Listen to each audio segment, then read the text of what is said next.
What do I think? I can't wait to start smoking again. I need the lights and restaurants on. Officer, I needed the money, so I had to go rob that bank. Please stop this shameless behavior. Welcome back to the What I Think Show. This is your news for June 8th, 2010. Now, if you guys haven't heard, the new iPhone 4th generation has been announced to be released on June 24th, 2010.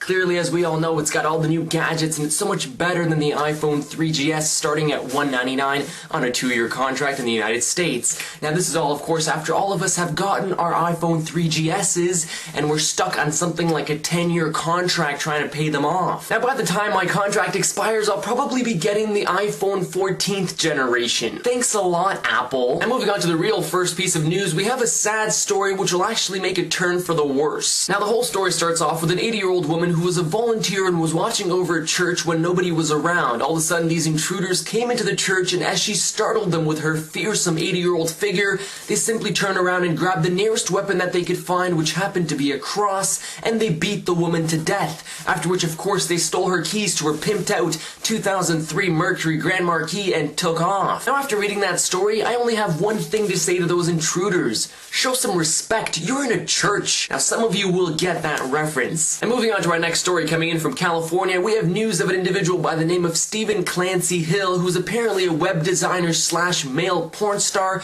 who committed suicide just the other day after police shot him in the head. Right, suicide. Perhaps they don't know the exact definition of suicide. Now, this Stephen Hill was apparently a web designer and a struggling male porn star. I don't know what struggling is actually defined in the porn industry. Perhaps it could be the fact that he only gets gay roles, or he simply cannot get it up. So when he freaked out in his little dramatic experience, he apparently took a prop sword, not a real sword, and he stabbed a non-struggling porn star and killed him on a set, after which he, of course, took off. SWAT went after him, and that's when the whole thing went down, after which he apparently struggled to commit suicide, and police apparently hit him in the head, after which he fell to his death. So in essence, police did take him out, but they're still classifying it as a suicide because, of course, it's LAPD, so they don't want to look like a bad person here. I mean, they didn't really kill him. He simply fell after they shot him in the head. Now, despite all the little details, the story is still amazing. It shows us the life of a male porn star and all the things that they have to struggle with, things such as the shitty hours, the horrible pay, and the distasteful situations that they're put in, all ended with a fall off a cliff. And today's final story comes in from Newport Richey in Florida, where a 32-year-old man called police demanding that they come over and arrest his own mother. The reason for the arrest was, of course, that she took away his beer. Now, wait a second, didn't I just say that the man is 32 years old? Right, he's probably still living at home and wasted out of his mind. Now it's starting to make sense. Now, obviously, police had to take him seriously, and they did come to the house, but of course, when they came, they found him heavily intoxicated, and they arrested him on a $150 bond for making a false 911 call. Thanks, Mom! And of course, a big thanks to Gabriella Gilbert, #1, who submitted this story using the Send a Message feature on YouTube. And of course, you can do the exact same thing by simply pressing the little Send a Message button. You can send in your own story, and who knows, you may see your own story and your username come up on the next show. Now, some of you also asked me why I don't have the question of the day or the comments from previous users put into the video. Now, the only reason why I don't do that is, first of all, it takes too much time, and I'm also a very indecisive person. I'm one of those people that goes to the mall and spends like 6 hours looking for something and end up buying nothing. So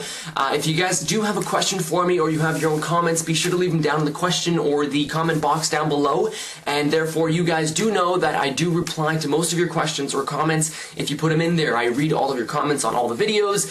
So be sure to comment in there, and I will certainly get back to you. And that pretty much wraps up everything for this June 8th, 2010, hosted by yours truly, Andrew. I want to thank you guys once again for joining me on this show, and reminding you to please use the comment box down below if you have any questions for me. I do read all the comments, and also if you haven't done so already, please subscribe to the show by pressing the little yellow button on the side or on the top, depending on the viewer that you're using. Also keep in mind that if you want to see the full links to the stories, they are in the underwear bar down below, or the underbar as some other people call it.